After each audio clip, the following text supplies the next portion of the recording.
On December 11, 1997, delegates from more than 150 countries gathered in Kyoto, Japan, to sign a groundbreaking international agreement aimed at reducing greenhouse gas emissions and combating climate change.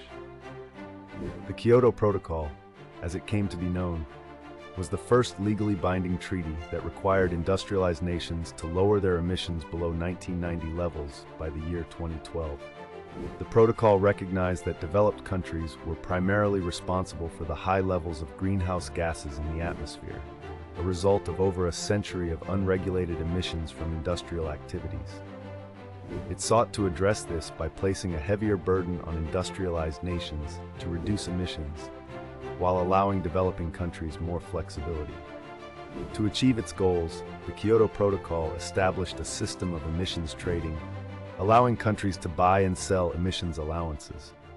It also created the Clean Development Mechanism, which enabled industrialized countries to invest in emissions-reducing projects in developing nations. While the protocol was a landmark achievement in international cooperation on climate change, its effectiveness was limited by the lack of participation from major emitters like the United States. By 2012, global emissions had continued to rise despite the protocol's targets.